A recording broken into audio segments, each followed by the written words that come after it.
Hola, buenas a todos y a todas. Voy a proceder a explicar el tema de los visigodos, ¿vale?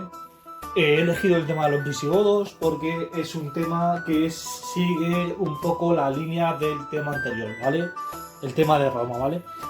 Como el objetivo del vídeo anterior, pues con este vídeo trato pues de ayudar en la medida de lo posible o que os pueda resultar útil a cara a posibles eventos, ¿vale? Exámenes, curiosidad o propia diversión, ¿vale? Por eso lo voy a hacer en la medida de lo posible, lo más ameno y divertido que pueda, ¿vale? Voy a intentar seguir un esquema general en donde aparecen en todos los manuales, ¿vale? Es decir, voy a seguir el esquema general que os podéis encontrar en cualquier lado, ¿vale? Para que si algo queréis añadir o algo queréis ampliar, ¿vale? Pues lo podéis hacer sin ningún tipo de problema, ¿vale?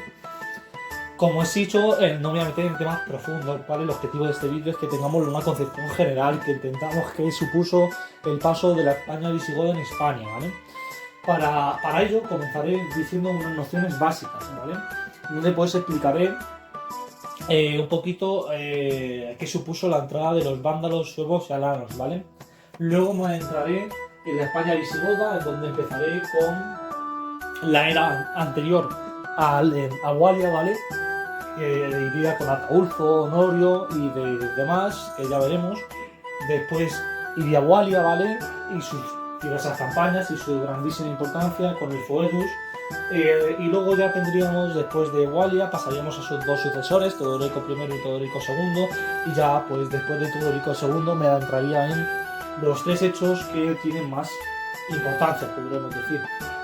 La batalla de Bouville, ¿vale? En el año 517 y luego ya no, en el 507 y luego ya nos adentraríamos en los dos reinados más grandes visigodos, ¿vale? Que sería por una parte el reinado de Leovigildo y por otra el de su hijo Recaredo, ¿vale? En donde pues ahí aprovecharé para explicar el tema de la religión porque juega un papel muy importante, ¿vale? Vale, empezamos. Empezaremos, como he dicho, por las invasiones vándalas, alanas y suevas, ¿vale? Tenemos que tener en cuenta que en el año 409 un grupo de oleadas germanas, como ya repetí los nombres, vándalos, suevos y alanos, pues se van a ir a la Galia, ¿vale? Que es un territorio que estaba al norte de la península. En la Galia van a llevar a cabo una serie de revueltas con el imperio. Esta serie de revueltas van a descontentar al emperador. Y el emperador va a hacer presión para que se desplacen. Además, tenemos que tener en cuenta que en ese momento estaban muy en auge las expansiones hunas, ¿vale? De los hunos, que jugaron un papel importante, como veremos posteriormente con Átila, su líder. Y por la invasión, por la expansión de los hunos y por el descontento del emperador, pues se ven obligados a pasar los límites de los Pirineos y a adentrarse en territorio hispano, ¿vale? Se van a adentrar, por lo tanto, en Hispania, como he dicho, en el año 409, ¿vale? En el año 406 tendríamos el clan teodosiano, tendríamos otra serie de hechos que se prolongarían hasta el año 409, ¿vale? Y en el 409 ya atraviesan los Pirineos, ¿vale?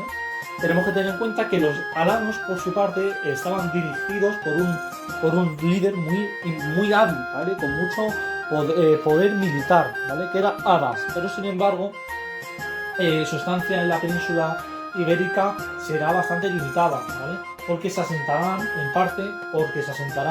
en los dos territorios, en los dos grandes latifundios del Imperio Romano, ¿vale? Que era la España narbonense y la España cartaginense, ¿vale? Esto va a conllevar a que duren muy poco, ¿vale? Solo van a perdurar hasta el año 418, que van a ser eliminados por Walia, ¿vale? En el caso de los vándalos, ¿vale? Su estancia va a ser más larga que en el caso de los alanos y van a perdurar en España hasta el año 429, en donde se van a ir obligados a desplazarse a la parte nororiental de África, ¿vale? En donde formarán un gran imperio que se prolongará desde el año 429 hasta el año 534, en donde serán eliminados por el emperador bizantino Justiniano, ¿vale? Debemos tener en cuenta que se dividían en dos grupos. Los vándalos, por una parte, estaban Los silingos de su inmenso líder, era, como cuentan las fuentes, era bastante menos, ¿cómo se podría decir? Menos hábil políticamente, es decir, militarmente era fuerte, pero políticamente no era capaz de llevar una expansión de su ejército por ninguno de los territorios. Era bastante torpe, podríamos decir, para que nos entendamos en este ámbito. Entonces esto va a conllevar que su líder, que le hace el nombre, que no lo he dicho antes, Friedheldo, pues sean eliminados con la expansión de Bualia también, ¿vale? Junto con los alanos. Pero sin embargo, el otro grupo de vándalos, que serán los más importantes y luego los que se irán arrastrando hasta el sur, hasta adentrarse en África, como he dicho, serán los vándalos Asdingos, ¿vale? En donde su líder será el famoso e importante Hunderico, ¿vale? Hunderico se van a asentar con su ejército en la Bética, ¿vale? En la Galaquia, ¿vale? Y en la Bética se van a asentar los silingos, ¿vale? Esto es importante, ¿vale? Porque asentarse en Galicia, como se asentaba Friedheldo, suponía una cosa importante, y es que iba a estar muy cerca de, como ya veremos, de los suevos, ¿vale? Entonces, pues esto llevará luego al conflicto en los montes Herbasos, en donde se eliminarán a los silingos, ¿vale? Esto es importante, ¿vale? Esto lo tenemos que tener bastante claro, ¿vale? Luego tenemos que tener claro que los de Hunderico, es decir, los Asdingos, los vándalos Asdingos, van a ser bastante poderosos, ¿vale? Hunderico sí que va a llevar esa habilidad política militar que no había podido llevar a cabo Friedheldo, pero sin embargo tampoco voy a empezar a profundizar en temas de estos y quiero seguir avanzando, ¿vale? Vamos con el tema de los suevos. Cualquier duda tal me podéis preguntar, ¿vale? Que yo la respondo. Vale, el caso de los suevos. Los suevos fueron los que más perduraron en la península y se asentaban siempre en parte central y parte norte de Galicia, ¿vale? Es decir, por encima, al norte de los vándalos Asdin, ¿vale? Tenemos que tener en cuenta que eran liderados por un rey muy importante que se llamaba Hermenegildo, ¿vale? Los suevos solo fueron la oleada germánica que se asentó en España que presentó más resistencia a Roma y a los visigodos, que eran los aliados de Roma, ¿vale? Que como ya veremos, ¿vale? Y ya lo voy yendo explicando, y es que Roma, ante estas oleadas que van cogiendo cada vez más importancia, más expansión, más forma, ¿vale? Pues se ve obligado a la necesidad de pedir ayuda a los visigodos, ¿vale? Que es en el caso de, como ya he dicho, en el año 418, ese feudo que mantienen con su gobernante visigodo Bualia, ¿vale? Vale, nos vamos a entrar ahora, dejando un poco estas primeras oleadas, al tema de ya la España visigoda, ¿vale? Empezamos. Vamos, como he dicho, a ver los antecesores de Bualia primero, ¿vale? Los antecesores de Bualia. Tenemos que situarnos en el año 410. En el año 410 lo que va a suceder es que va a haber el sacamiento del rey visigodo Alarico, ¿vale? Y Alarico lo que va a llevar a cabo es raptar a la hermana de Honorio, ¿vale? La va a raptar y entonces va a provocar que Honorio se enfade bastante. Alarico muere y pasa al poder a Ataulfo, ¿vale? Ataulfo lo que va a llevar a cabo es seguir con el rapto, ¿vale? Y se van a sentar en la Galia, ¿vale? Y desde la Galia van a pedir, va a plantear un trato con Honorio, y es que si les daban comida y les daban asentamiento, ¿vale? Pues a cambio le devolvían a Gala Plácida. Honorio va a aceptar, pero sin embargo va a ser una promesa incumplida, ¿vale? Es decir, una promesa fallida. ¿Por qué? Porque debemos tener en cuenta que en ese mismo momento, en el norte de África, Heracliano, ¿vale? Que es otra figura importante, estaba llevando a cabo una serie de revueltas. Entonces Honorio se ve la necesidad de resolver estas revueltas, ¿vale? Ante esto, pues se rebelan los germanos, ¿vale? El Ataulfo, pero sin embargo, como ya he dicho, estas oleadas germanas en su primer momento, ¿vale? En el momento que estamos, al comienzo del siglo XV, pues sus fuerzas militares estaban bastante mermadas con las del Imperio Romano, ¿vale? envía a Constantino y Constantino acaba con esta revuelta. Entonces en Ataulfo se ve la necesidad de que para poder sobrevivir tenía que pasar los Pirineos. Pasa los Pirineos y se asienta en la que sería la actual Barcelona, ¿vale? Debemos tener en cuenta que Ataulfo, que estaba en un estado de ira total contra Roma, pues se casa con Gala Plácida, ¿vale? La hermana del emperador. Y esto ya sí que descontenta bastante al emperador Honorio, pero sin embargo es asesinado poco después, ¿vale? Tenemos que tener en cuenta que se casa en el año 414 y en el 415 es asesinado por Dubio, ¿vale? Que era el leal general a Sarus, ¿vale? Que era muy importante, ¿vale? Las fuentes cuentan que se podía llamar Sarus o Sauro, ¿vale? Así que debe llamar Sarus, pero también Sauro vale, ¿vale? O lo podéis encontrar también como Sauro. Vale. Va a suceder al poder Ataulfo, cuando es asesinado, pues va a ser sucedido por Sigerico, ¿vale? Claro, tenemos que tener en cuenta que Sigerico, al igual que Sauro y al igual que Dubio, pues eran de la facción contraria a Ataulfo, ¿vale? Ante el asesinato de Ataulfo, pues se va a revelar el hermano, su hermano, que es Wallia, ¿vale? Y Wallia, pues se va a revelar y Sigerico, más furioso aún, va a matar a los hijos de Ataulfo y va a tomar acciones contra Gala Plácida, la va a matar también. En donde, pues, Wallia va furioso y consigue finalmente vencer a esta facción, ¿vale? Y con ello, pues, va a ganar la facción Wallia, ¿vale? ¿Esto es importante? Sí, sí es importante, ¿vale? Porque Wallia va a ser el que va a llevar a cabo ese comienzo de la alianza con Roma, ¿vale? Por eso me estoy adentrando en nombre, por eso me estoy adentrando en poder entender cómo Wallia va a entrar en escenario, ¿vale? Va a entrar en escena. Vale, Wallia.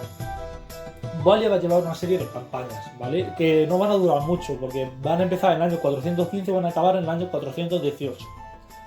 Wallia fue quien hizo, por tanto, la primera acción visigoda en Hispania, ¿vale? Y, como ya he dicho, pertenecía a la familia Vuelta, ¿vale? De los Waltingos, ¿vale? Era hijo de Atanarico y hermano, como he dicho, de Ataulfo, ¿vale? Y fue quien sucedió al poder a Sigerico, ¿vale? De la facción contraria, ¿vale? Estoy haciendo este recordatorio para que no nos liemos y podamos seguir con bastante normalidad el ciclo del vídeo. Vale, rasgos generales, ¿vale? Rasgos generales de Wallia. Pues debemos tener en cuenta que fue un guerrero muy buen guerrero, ¿vale? Un guerrero poderísimo. Y además fue un hábil político, ¿vale? Estos son los dos rasgos que todos los manuales, todas las fuentes de las que ponemos concuerdan en lo que era Wallia, ¿vale? Pero sin embargo, Wallia era consciente de que necesitaba al pueblo, ¿vale? Porque tenía que hacer frente al enemigo más odiado por aquel entonces, que era Honorio. Entonces, ¿qué va a hacer? Se va a aliar con todo su pueblo, ¿vale? Va a ser un político carismático, y esto va a hacer que Honorio, ante la gran auge de la demás oleada germánica, pues se ve la necesidad de firmar ese Foedus en el año 418, ¿vale? Vale.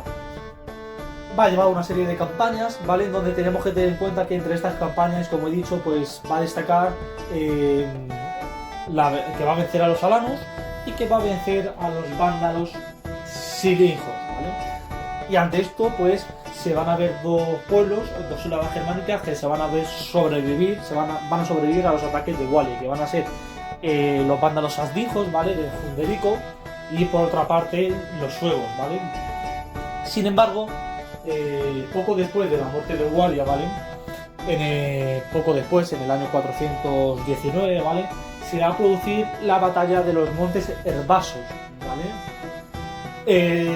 ¿Por qué se va a suceder esta batalla? Porque, como he dicho, los vándalos asdingos y los suevos se asentaban los dos en Galicia, unos más al sur, que eran los vándalos, y otros más al norte, que eran los suevos. Ante esta batalla, pues van a vencer indudablemente los suevos, ¿vale? De Germerico o Hermenegildo, también que es conocido, ¿vale? Hay fuentes que nos hablan de Hermérico y hay fuentes que nos hablan de Hermenegildo, ¿vale? Entonces, pues lo vais a poder encontrar en las fuentes de las dos maneras, ¿vale? Sí es verdad que estas últimas fuentes le conocen más como Hermérico, ¿vale? Pero hay manuales, ¿vale? que le conocen como Hermenegildo, ¿vale? Entonces, dependiendo del historiador, le llaman de una manera u otra, ¿vale? Bueno, vence los suevos, ¿vale? Y ante esto, pues los vándalos, como he dicho, se van yendo hacia el sur hasta el año 429 a asentarse en ese gran imperio, en ese gran ejército que van a formar en el norte de África, ¿vale? Debemos tener en cuenta, siguiendo avanzando en el tiempo, el año 451, ¿vale? El año 451 va a ser un año fundamental porque el sucesor de Walia, que como he dicho es Teodorico I, va a llevar a cabo una gran alianza con Roma. En más concreto, va a llevar una alianza con el emperador Flavio Aesio, ¿vale? Se llama Flavio Aesio. Iban a vencer a la expansión de los hunos, ¿vale? Liderados, como he dicho también antes, por Átila, ¿vale? Átila ya había eliminado en su día muchos pueblos, ¿vale? Y había provocado el arrastre como de los vándalos suevos y alanos hacia Occidente, ¿vale? Esto va a provocar que va a ser una batalla bastante decisiva, ¿vale? Van a vencer los romanos juntos a Teodorico I, pero sin embargo, como he dicho, Átila era muy poderoso y va a vencer en combate al señor Teodorico I. Y Teodorico I va a morir en batalla, ¿vale? Aunque gane la batalla, va a morir. Vale, seguimos avanzando en el tiempo. Nos vamos ya al reinado de Teodorico II, ¿vale? En donde tenemos que tener una batalla importante, ¿vale? Una batalla que va a ser decisiva, ¿vale? También que es la batalla del río Orbio, ¿vale? Los nombres van dependiendo del lugar donde se realiza. Es decir, se realiza en el Monte Herbaso, pues la batalla de los Montes Herbasos. Del río Órbigo, la batalla del río Órbigo, ¿vale? Lo digo porque no resultan tampoco muy difíciles, ¿vale? Se pueden aprender con bastante facilidad, siempre teniendo en cuenta el lugar donde tiene lugar esta batalla, ¿vale? Vale, entonces, por lo tanto, nos debemos situar después de esta batalla, van a frenar bastante la expansión sueva, ¿vale? Se van a seguir haciendo muchas más alianzas, que las fuentes narran menos porque tienen menor importancia que estas dos que he dicho, ¿vale? Pero sin embargo se siguen haciendo alianzas con el objetivo de frenar por una parte la gran hegemonía vándala y por otra parte ganar expansión, ¿vale? Vale. Ante esto, pues debemos tener en cuenta que los suevos van a ir desapareciendo, sobre todo Requiario, ¿vale? Que es uno de los líderes que lo hace peor, por así decirlo, ¿vale? Y hablando mal y pronto. El Requiario, ¿vale? Va a llevar a cabo una expansión, ¿vale? Que era imposible de hacer. No tenía ni la fuerza militar, ni política, ni económica a hacerla, ¿vale? Esto va a llevar a cabo que en el año 467 los suevos se vean obligados, ¿vale? A firmar una paz definitiva con los visigodos. Esta paz no era un tratado de paz realmente, sino que era más bien un tratado de cierta rendición por parte de los suevos ante los visigodos, ¿vale? Ante la gran fuerza que estaban ganando los visigodos. Vale. Yo creo que hasta aquí va bien todo porque lo estamos explicando de una manera bastante sencilla, ¿vale? Hay nombres más difíciles, como es el caso, como he dicho, de Requiario, ¿vale? Pero los demás son nombres bastante sencillos, ¿vale? Lo que importa más que los nombres y más que las fechas es poder seguir el desenlace, ¿vale? Es decir, poder ir entendiendo qué pasa, qué suceso, por qué esa alianza que va llevando el Imperio Visigodo con Roma y seguir un poco la trayectoria del reino visigodo, ¿vale? Vale, aquí me voy a parar y vamos a explicar que cuando la caída, que esto ya lo mencioné creo en el vídeo anterior, con la caída del Imperio Romano de Occidente va a estar en el poder el hermano y gran líder, ¿vale? El señor Eurico. El señor Eurico va a ser más importante que por la obra jurídica y legislativa que va a llevar a través del Código de Eurico en el año 575 que 475 que lo que realmente va a hacer a expansión territorial, pero sin embargo va a hacer dos conquistas importantes, como dije ya en el vídeo anterior, que es la conquista de Orleans y la conquista de Marsella, ¿vale? Vale. Una vez hecho este paréntesis, continuamos con el temario. Nos tenemos que adentrar ahora en una batalla, ¿vale? Muy importante, que es la batalla de Bouilly, ¿vale? En territorio francés, ¿vale? ¿vale? Es la batalla en el año 507, ¿vale? Se van a enfrentar por una parte los francos, que es...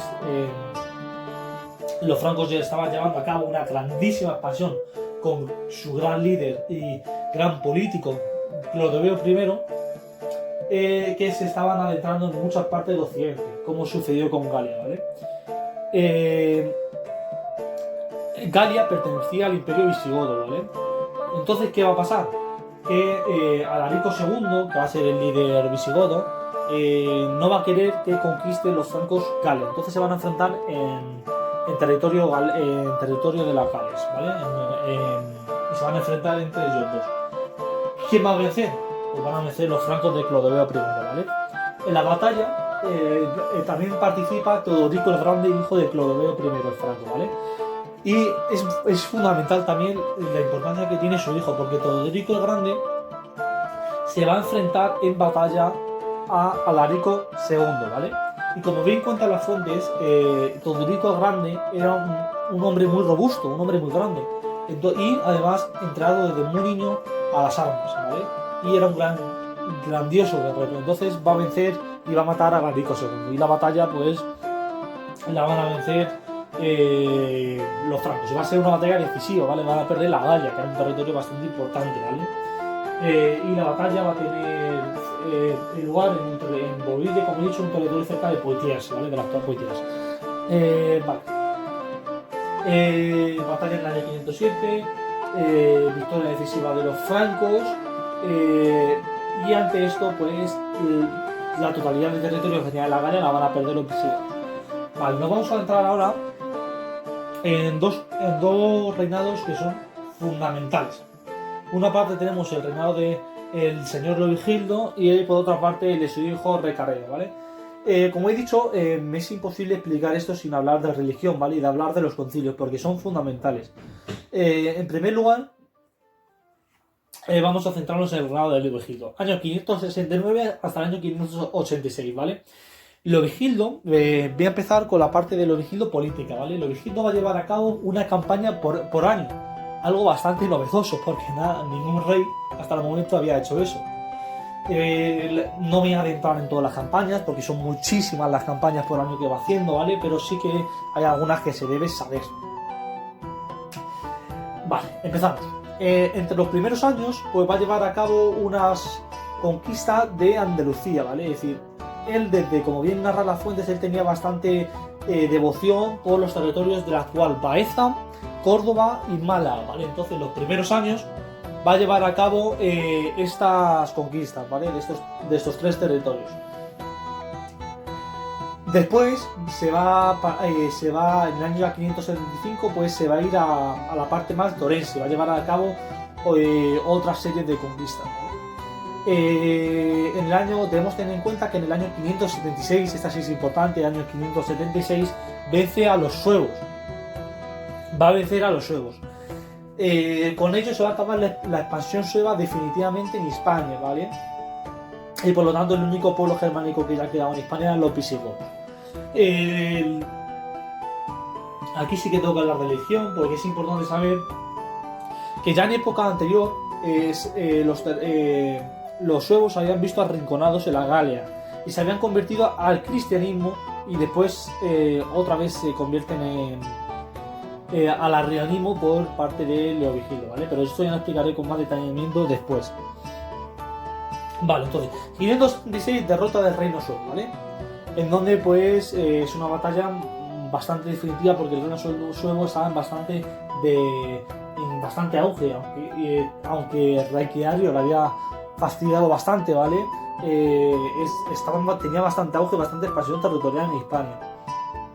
Vale, otra conquista importante es en el año 578, ¿vale? Porque va a llevar a cabo una ciudad, va a fundar una ciudad en honor a su hijo Recaredo, que es la ciudad de Recópolis, o Guadalajara, ¿vale? Como bien cuentan las fuentes, Recaredo y Leovigildo tienen una relación muy estrecha, ¿vale? De padre e hijo muy estrecha. Vale, seguimos. Bueno, las demás batallas, bueno, siguen expandiéndose, pero son muchísimas y se pueden ver fácilmente en cualquier manual. Lo importante es entender la trayectoria, ¿vale?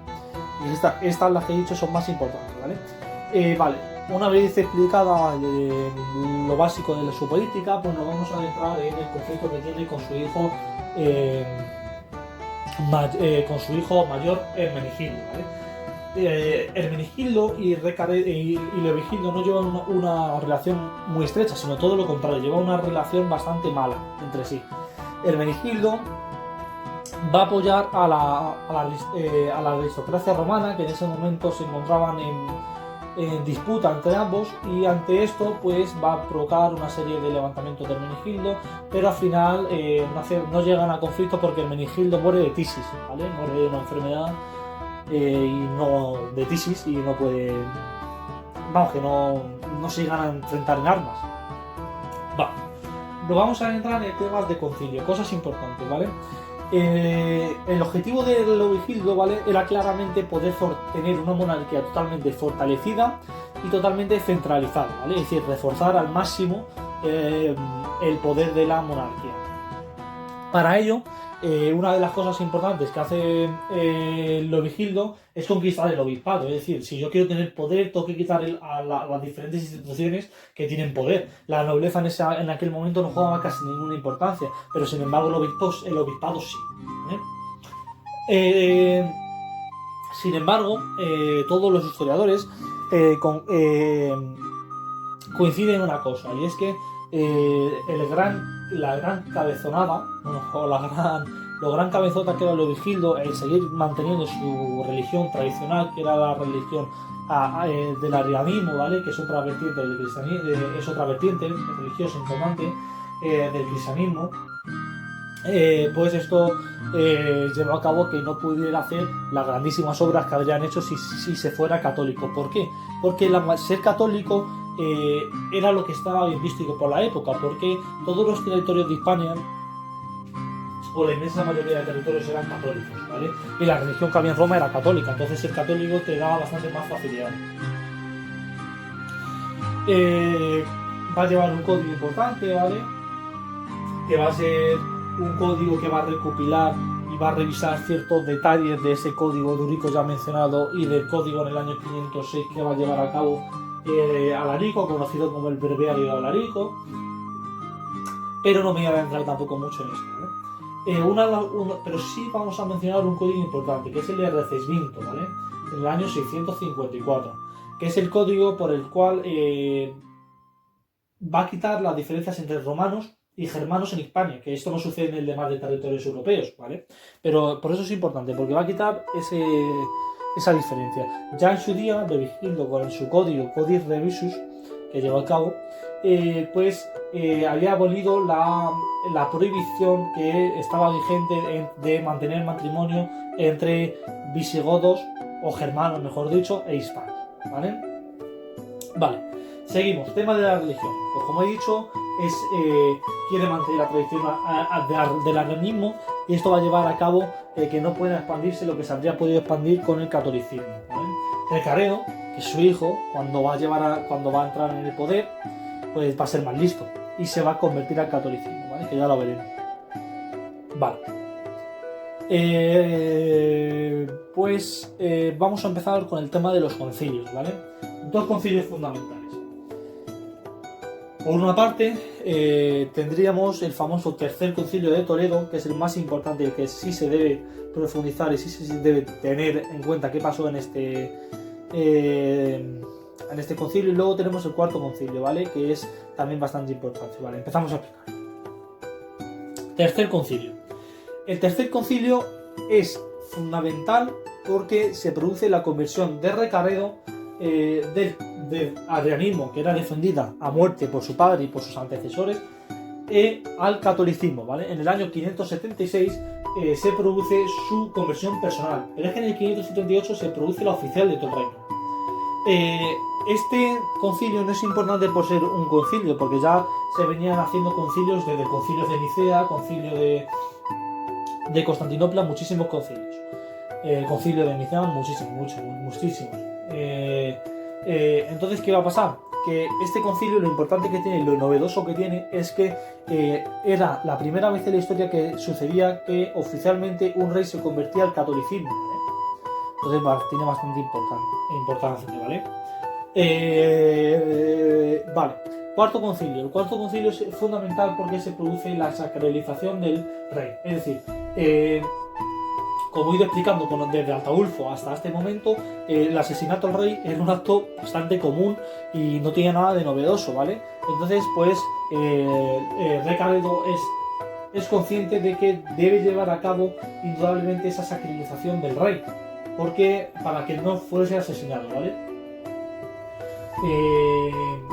Bueno, y podríamos decir que el control, por lo tanto, en estos dos reinados, el control del protocolo, el control del ceremonial, el poder al obispado, son cosas fundamentales, ¿vale? Son fundamentales porque les va a hacer que Rey Cabedo pueda llevar a cabo el grandioso objetivo y podría decir, estaría seguro, sería correcto el hecho más de decir que es el hecho más importante de la España visigoda, y es que se lleva a cabo la creación o construcción de una institución monárquica católica, ¿vale? Totalmente fuerte y centralista, ¿vale? No llegaba a ser un poder despótico, pero sí que tenía bastante soberanía. Podríamos decir que sería casi un soberano absoluto los reyes, ¿vale? Vale. Vamos a seguir y no quiero acabar este vídeo sin mencionar ciertas fuentes o ciertos libros que para ampliar este temario vienen bien, ¿vale? Y también podemos hablar un poquito de ellos. Y es que uno de los manuales que para mi gusto, a la hora de profundizar sobre este tema, viene muy bien, es el libro que hace el historiador español José Orlandis, ¿vale? Que es Historia del Reino Visigodo Español. En este libro se da muy bien a entender cuál es el verdadero paso, cuál es la verdadera realidad desde un mundo romano a un mundo visigodo, en donde siempre se tiene en cuenta que los visigodos, los germanos, es lo malo, invade esa gran prosperidad que la gente cree de Roma, y no es así, ya que, como hemos ido viendo en el otro vídeo, desde el siglo III Roma ya venía con crisis, venía adentrándose en una época de declive. Entonces debemos entender la época visigoda, al igual que el resto de épocas germanas, de oleadas germanas y de territorios germanos, como una parte más de la historia del mundo, ¿vale? No debemos no debemos tratar de quitarle a peso, porque es una época igual de importante que Roma, ¿vale? Y también hay ciertos libros que me llaman a mí la atención, ¿vale? Que es